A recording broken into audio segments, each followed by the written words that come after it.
Welcome to Property Talk from Louise's Lounge. My name's Louise Seatley and I'm the Managing Director of Exclusive Links Real Estate. I've been in the Dubai real estate industry for 16 years, so I know a few things and I know a few people. And during our podcast series, we will be introducing some interesting topics, some market insights, some guest attendees, and it's also an opportunity for you to meet some of our team. Welcome to today's episode, which is People Before Property. At Exclusive Links, we put a lot of emphasis on showing who our team are. We do believe that people buy from people that they trust and they value. We opened our retail shop in Dubai Marina, and this was to put us again in front of potential clients, that face-to-face interaction. We also like to show the softer side of our company through our social media avenues. And no stranger to that is Spencer Lodge, who top 100 influential people in Dubai, is joining us today, along with Fintan, our sales and off-plan manager. So welcome, thank you for joining us today. Thank you very much for having me. I feel honoured with all this fantastic equipment, all these people here. Do I get an Oscar at the end of it? Took a little bit of time to set up, but never mind. So, for the man that's fast approaching 1 million YouTube views and close to 30,000 on Instagram, tell us, how did you make it all happen? That's a pun, by the way. I think when you look at how this stuff has grown, it came from a stubbornness and a resistance to want to do it, and then a reluctance and an acceptance that it had to be done if you were going to make yourself significant or create any form of attention in today's marketplace. I started to work out that people were staring at their phones more than they stared at anything else, and I needed to be where they were staring. And so plastering myself on a billboard on the side of the highway, nobody's going to be looking at the billboard, but looking at their phones they are. So that's what I thought. How I was going to do that in the beginning, I didn't know. And I would ask nobody to ever go and look at my early work. I've got some questions about that later. It's appalling, but nonetheless, we got where we got. So where did it all begin? Give us a little bit of background, because I think was it in 2015 you set up your own business? In 2006, I own a number of different companies, but in 2016 I realized that there was a gap in the quality of training that was given to people in direct sales industries. So whether that was financial services, insurance, real estate, there was just a big gap there. And I thought, how do I train these people? And I'm passionate about sales, I really care about sales. And there's people out there that look at sales in a negative light, whereas I think it's something that should be championed. And if you look at any business, your business, my business, most businesses, if there's no sales, there's no business. And so I was very passionate about that. And then by wanting to create a way of communicating with people to teach what I taught, well, that was quite an easy A to B type process, but you're limited with how many people you can be exposed to. But creating an online tool meant that then people around the world could use it even if I wasn't there. And so that seed was planted in my head, and then I went off on a crazy plan to go and build that all out, and I did, and it became a really comprehensive e-learning platform. And then from there I had to promote it, and then you can't knock on doors to promote it, you've got to use social media. And so that's when then the videos around social media and the different channels that I use started to become important to promote that product. And where's your background from? Where did you get all your sales techniques and skills from? So I learnt to sell when I was 18 years old. Office equipment in London. Yeah, that was just 3 or 4 years ago. So 1988, and my job for the first 18 months of my life was to knock on doors and make cold calls. So it was 100 door knocks every day and 100 cold calls every day, and that takes a lot of resilience. But when you're being taught the right way and you're being taught with the right teachers and the right skills, it can be very rewarding. And after 18 months, it became part of me. I was 18 years old, became 19 and a half years old, and that was my first real exposure in business.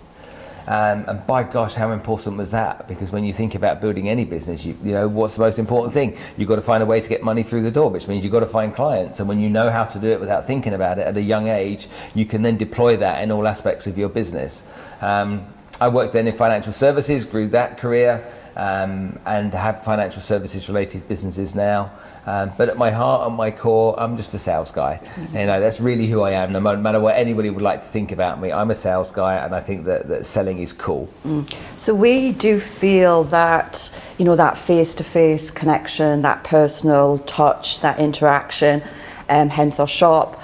And obviously a lot of technology is there to alleviate some inefficiencies. But does it remove the human element, do you feel? Is there any sort of disadvantages of that? As you say, everybody's looking down at their phones. I think for sure, depending on what you're selling. So people buy things now that they would never have bought before. There were a few years back when there was this change in the EU where people could start to buy cars in Europe cheaper than they could buy them in the UK. And so they were buying them and then they were being shipped to the UK because they can get them cheaper. That for me was like the beginning of the age when people started to look at bigger ticket items and be able to buy them without actually seeing them, you know, go into the showroom and sit down and smell it and taste it and stuff. Is that both a disadvantage and an advantage? Anything that you can do that can make things easier for the buyer to make a purchase, you have to consider. You know, we as salespeople think it's important that people spend time with us face to face, and real estate brokers will fight me till the end of time saying, no, people need to see properties. Yes, that's because they didn't know the alternative before. Now technology has moved on, virtual tours take place. You know, in the photocopier industry years ago, we had black and white copiers. They would print black and white. And then we had this thing called colour, which wasn't really colour. It was black and white and a bit of red and a bit of yellow that would have. And then Canon created this machine called the Canon CLC 500 colour copier. And it was like, wow, look at that. And no one ever thought that that would happen, but it did. And that's the same with people in the real estate industry. You know, you went from, you know, back when I was 20 odd years old, if you went to an estate agency in the UK, they would then send you once a week in an A5 envelope, 20 houses, a photocopy, and a little bit later it became the colour one and the red one, and then it became the full colour one, then it became a fancy brochure, and then it became a CD, okay, and then it progressed. Well, what makes us think we're not going to keep progressing? We would love people to need us, wouldn't we? We would love people to need to touch us and smell us and feel us and spend time with us. But we as businesses need to understand that if they don't need that, then we need to facilitate what they need. And when you sell anything, your job is to find a solution to someone's problem. And if that's online, offline, on the phone, by email, that's your job. And when you can do it that way, all of a sudden the world opens up to you as opposed to your smaller community. You know, I work with clients all over the world. When lockdown happened last March, I went into meltdown for 2 weeks. I was like, no way, hold on a minute, because I do everything face to face. And no, I can't train people. And then I got a phone call from somebody, or an email from somebody in Liverpool. And he said, can you do it for my company, online? And I was like, yeah. And then Holland, and then Switzerland, and then Germany, and then South Africa. And all of a sudden, all of my clients were all over the world in the space of 4 weeks. And amazing. Again, we fight it. Because of what we like. We like spending time with people. But if your clients, and I'm sure if you had 10 people contacted you today and they sent you an email and they said they like what you've seen online and they'd like to make a deposit on 5 properties, you would say, well, no, you've got to visit the bank, come and shake a hand. Oh, we'd probably we need to do a report first. No, we've got checks and we're ready to. No, it doesn't work like that. No, of course, you'd accept it, no problem at all. And I'm sure you'd have a very nice weekend celebrating the 5 sales you made from 5 emails that came you this way. Yeah. I mean, we spend so much time on the phone. It's a very quick and effective and inexpensive way to actually do marketing. Fintan, I know for you, I mean, your marketing, your time you spend, you know, putting different twists on it, and it does help people see who you are. I think that's a nice trait, and people get to know you, and that's again why we are trying to show our people before property, and we are a big advocate of that. So that's all about networking, all about the use of social media. So tell us about that and what the benefits it's had on your business. I was in the university, I teach people how to sell, but selling as as a 28-year-old or an 18-year-old, as I was back in the 80s, was selling very different to how it is now. We had a Rolodex and we had a telephone that had a cable that was attached to the floor. Nobody walked around with a free phone. And when you were making phone calls, you stood at your desk because that's where the phone was. Everything evolved, and as everything evolved, selling evolved. And I think that a lot of people didn't like that. A lot of salespeople didn't want it to evolve. They liked the way it worked. And then leads started to be generated, and when people could see that leads could be generated, people were like, hold on a minute here, what do you mean? I haven't got to make a phone call, someone could generate some leads for me, that's interesting. This works. And people liked that, but they didn't really embrace it, but they liked the idea of getting the result of the leads. And so I've just worked hard over the last 7 years now, 6 years, teaching people to understand that there's different types of selling. There's push selling and there's pull selling. And push selling is when you go out and you hunt to find a prospect. Pull selling is when you bring people to you. And if you learn how to pull sell, when you bring them to you, they're more likely to buy than when you push sell. So it's a bit of push and pull, is it? In the early days, it's always a bit of push and pull, but then after time, it literally becomes pull selling if you know what you're doing. But again, like with anything, if you want to lose weight, you can't lose it overnight, you need consistency. If you want to be good at something, you can't be good at it overnight. Golf is a great example of how selling is, all right? Golf is a pig of a sport because you can't be good at it quickly, and sales, I think, is the same. You have to learn how to do it. Persevere. And be patient and persevere, yeah. Would I be right in saying there's part of you that you would like to see salespeople recognised as a profession in the same way as an accountant or a lawyer, that it is, I suppose is there different levels of sales depending on the product? If we're talking about a cheap, high volume product, does that person need to be as qualified as maybe somebody that's making investments in property? Is there a difference? Do you see that? No, selling is a skill. Whether you're selling teacups or whether you're selling microchips, you're still selling something. You're finding a solution for a problem. But when my daughter goes for her first interview, when she leaves university, she'll have to sell herself. Yeah. And so she needs to be as good a salesperson as she can there. If you run a team of people like you do and work within an organisation, you have to sell your concepts, your ideas. You can't just tell people and dictate to people how it is. You've got to sell people to get their buy-in. Selling is in so many parts of our lives that we don't even realise. And our kids learn how to sell in the early stages of our lives. They go to mum and mum says no. They go to dad and says to dad, yeah, mummy said I should ask you. Yeah. And you're like, did you? Where's mummy right now? She's busy right now. She's in the bathroom like that. Oh, go on then. The negotiation skills are setting in at an early age. This is all kids. And what happens is, it's rejection that stops people being successful in sales, because rejection hurts. And this is the biggest issue that sales has, is that rejection hurts, and so people then fear facing rejection. When I learnt to sell, I had to make 100 cold calls a day. Well, my boss said to me on the first day of being on the phone, he said, I want you to go and find me 99 people to say no to you. That's what he said on day one. I was like, what do you mean? He said, go and find 99 people. Don't come back to my office until you've got 99 no's. I was like, what's that all about? And bear in mind, but I had no experience. Yeah. So I made 99 phone calls and I got 99 no's. I went to see him, he high-fived me, gave me a hug, said, brilliant job, good day, go home. You can leave early today. I'll see you tomorrow. Now, if it was the other way around, you would have been just a clerk, not a salesperson. You wouldn't have learned anything. If you had got those orders and no rejections, do you think those rejections make you a better person? Well, so then the next day, I made the 100 calls again. And he said, I want you to get 99 no's from me again. So I did that. That was day 2. Day 3, he said to me, how does it feel getting the no's? I'm like, you told me to get the no's. I'm like, no worries at all. He said, good. He said, you don't get yeses until you earn them. Yeah. And you have to go through the no's to get the yeses. So what I want you to do always remember is that you need to seek out the no's, because at the end of the no's are the yeses. So go look for no's. And it was in my brain, it was like, okay. So the more that I look for no's, the better. All he was doing was training me to understand rejection is part of success. Stop fearing it. But again, at 18 years old, that was really, really poignant for me. It really stuck out. So with the social media and with all your businesses, you've got the family life. You just talked there about the kids. How do you balance it? How do you fit in time for everything? Get up at 4:30.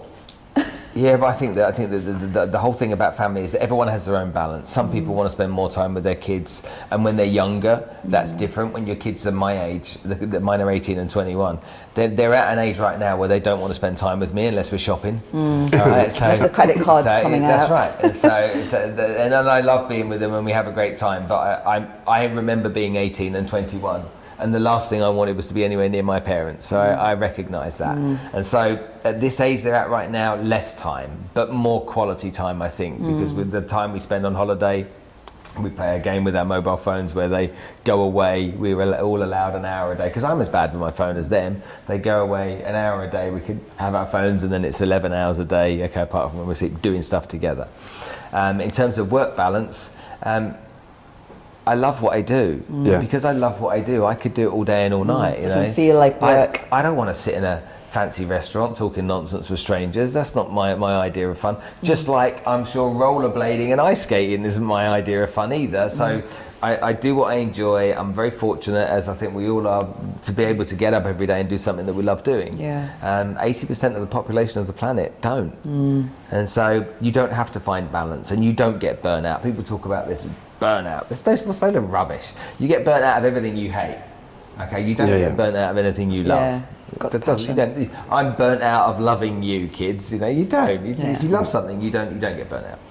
So you've done a lot of real estate training, real estate agents, and as a company, we're always asking our agents, go out there, show their value, show people who you are. Is there any risks as a company to let your staff do that? No, there's none, because you don't own their channel. That's their channel for them to express themselves, and if they express themselves and they bring your name into disrepute, then you have an argument. But if they don't, and they're just doing it their way, then you have to respect that they're trying their way. And some people will put together content that's of themselves. Some people will put together content that's of in your industry, properties. Some people will do images, some people will write stuff. You have to let people find their groove. And as long as they're not saying anything detrimental to the business, then why should you not let them? Because remember, not everybody likes me, not everyone likes you, not everyone likes your content either. And so there's people that love it. And there's different variety. And so and two people could say exactly the same thing and be two different people. You and I could say exactly the same thing on a video, and it would resonate with some people more from you than me. And so you have to remember that's a different flavour. My kids would never listen to my stuff on social media. They never watch none of my stuff. That's cool, no? The Carol Baskin was the one that they watched. They're from Tiger King. They're like, I interviewed Carol Baskin. I was like, yeah, but I interviewed Tony Robbins, and I who? Carol Baskin. So starting off, okay, where you are now, and you've got your podcast. Was that your end goal? Did you start with an end in mind when you were doing this, or at what stage did you think when you were starting off doing the YouTube training videos? Where do you think it was going to go to, and how did it evolve? The podcast started off, I didn't want to do it. So for the best part of a year, remember Raj Architecture? Yeah. So he's like, do a podcast, do a podcast, do a podcast, do a podcast, do a podcast. I was like, he's like, do a podcast. Anyway, eventually I submitted to doing it, and we were lucky because we got some big names on the podcast early. So that was just from tenacity and leveraging relationships. Then the podcast was like a business podcast. It was an entrepreneur's journey podcast, and I just got bored of it.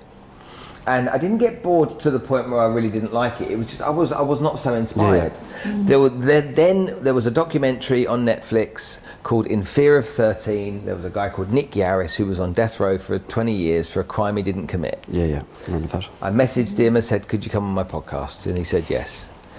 He came on the podcast and he told his story in a way that nobody had ever told a story on anything I'd consumed.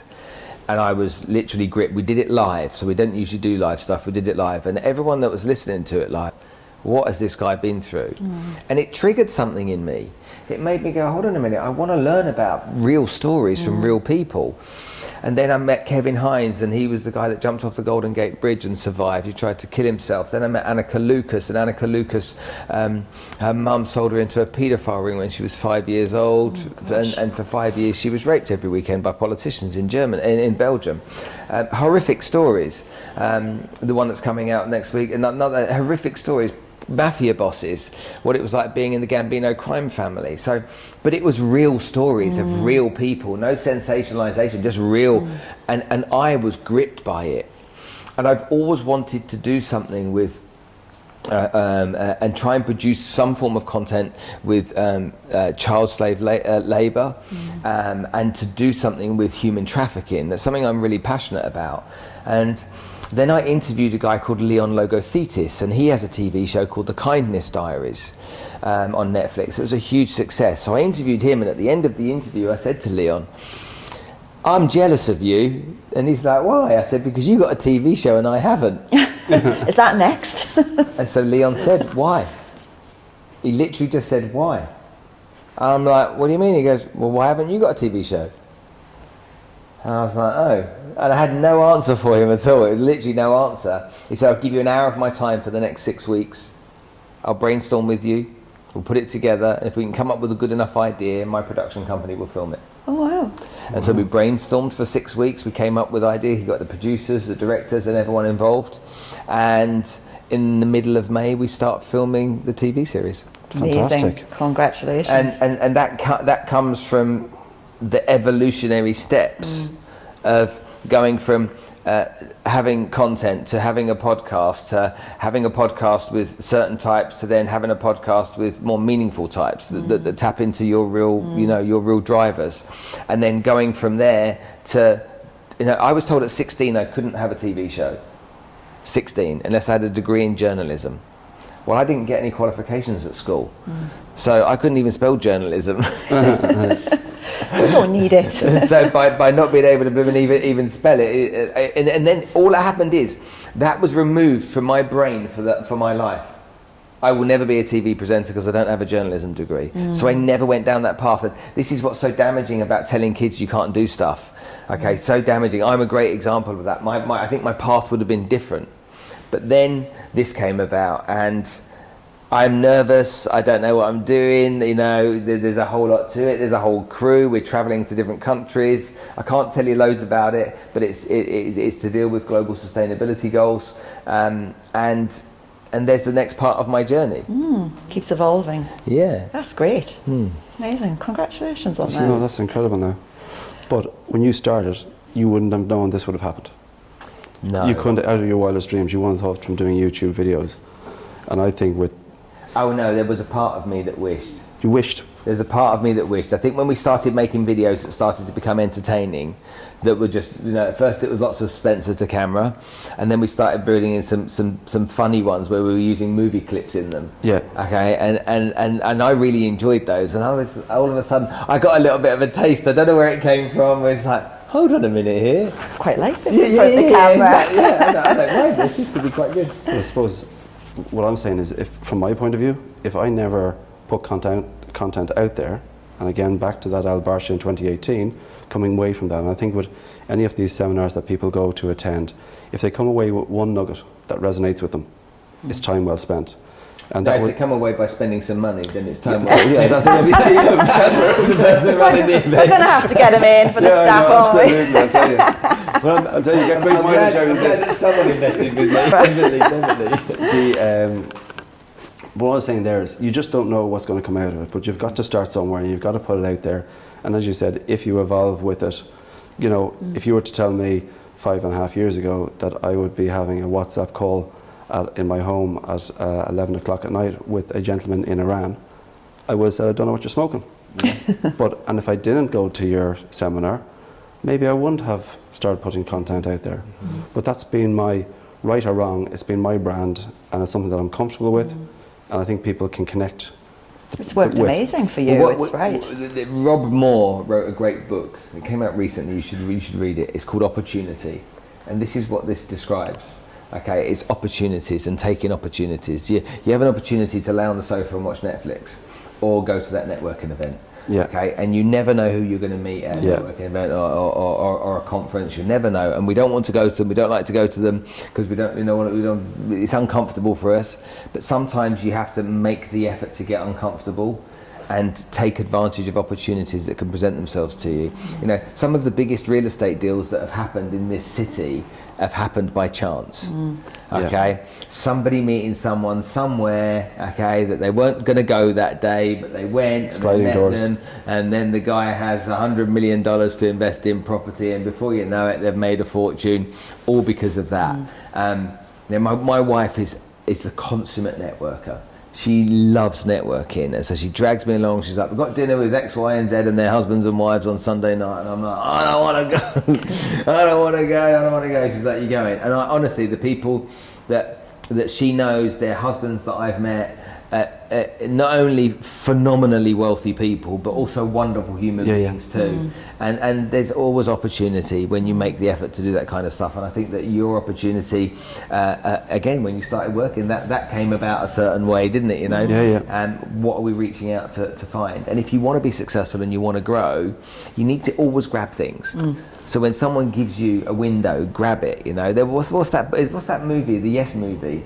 Always say yes. That guy that said he would say for a whole year, he would say yes to everything.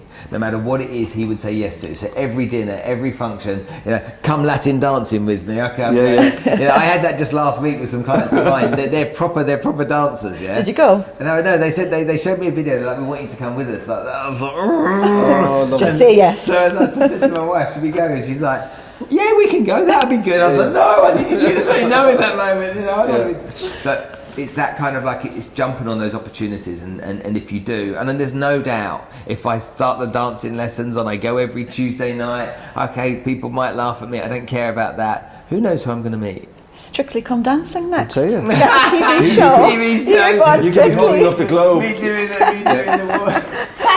We'll pay you to see that. Forget your course. Me in sequence. Spencer in sequence. That's the new show. Selling in sequence.